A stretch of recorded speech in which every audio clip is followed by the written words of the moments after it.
Et salut les passionnés, j'espère que vous allez bien. Et aujourd'hui, on va parler de votre meilleur ami, le pinceau. Les pinceaux coûtent cher et sont facilement défonçables si vous ne les entretenez pas. On va donc voir ensemble comment donner à vos pinceaux l'attention qu'ils méritent.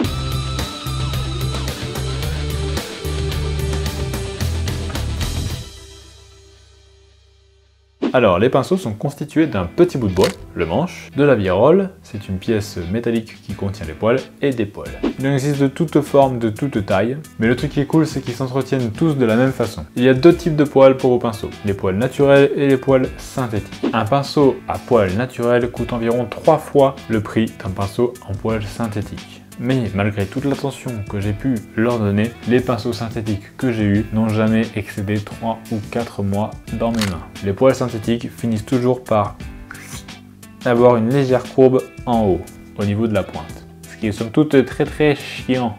Quand ce pinceau Citadel, en poils naturels, je l'ai depuis 2015 et il tient encore la route. C'est avec lui que j'ai peint les plagues marines que vous avez vu dans la série de la boîte aux jeux.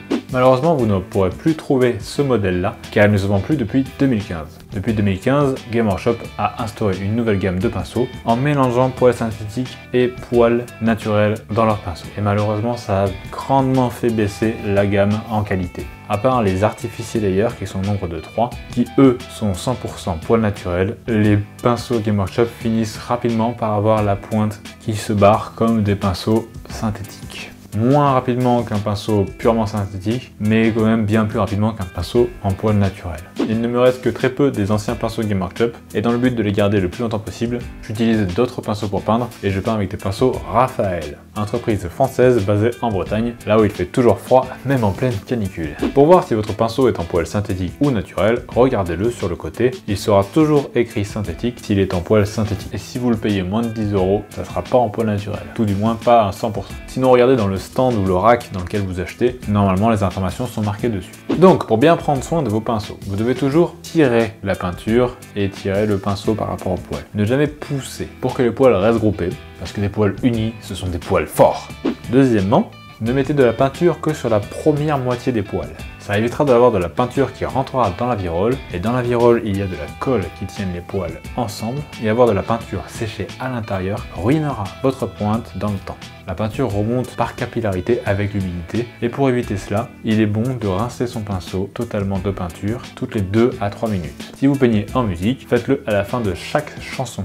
Surtout pendant que vous rincez votre pinceau, ne le laissez pas tremper, et encore moins jeter au fond en s'appuyant sur sa propre pointe. Pas bien.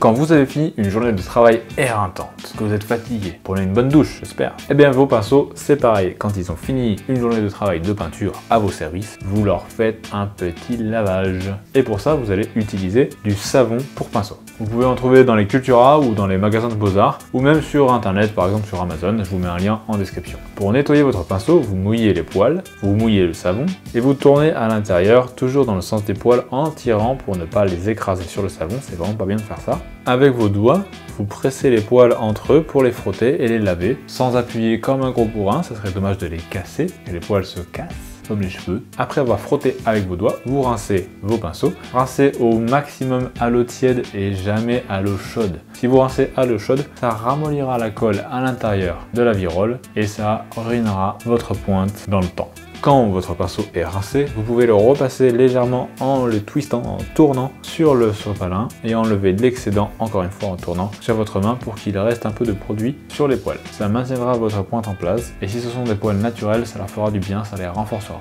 Maintenant que votre pinceau est tout propre, il convient de le ranger. Vous n'allez pas le laisser par terre. Il est préférable de ranger vos pinceaux horizontalement ou pointe en bas. La capillarité fera que la colle sera tout de même humidifiée, peu importe la position. C'est pour ça qu'un jour ou l'autre, vous devrez changer vos pinceaux. Mais si vous mettez votre pinceau avec la pointe en haut, non seulement la capillarité, l'absorption de l'humidité par les poils attirera l'humidité vers la colle, mais avec la gravité en prime, ce sera 2 fois pire.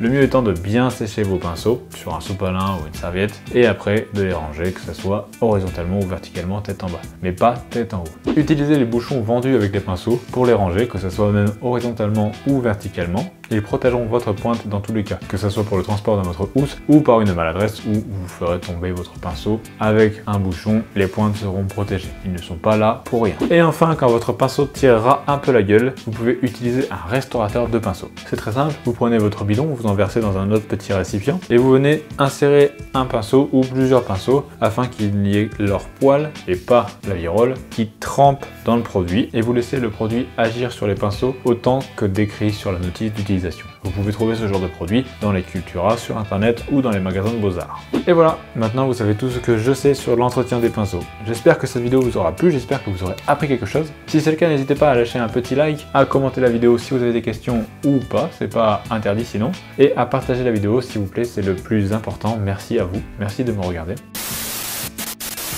Et avant de nous quitter, il est temps de regarder vos photos. Et aujourd'hui, c'est PlanetBud qui nous partage ses photos. Ça, c'est un orque réalisé qu'avec des pièces de récup, et franchement, c'est super classe. J'adore, il s'appelle le Nob Accrochez vos slips. C'est super bien peint, super bien fait, franchement, bravo à toi.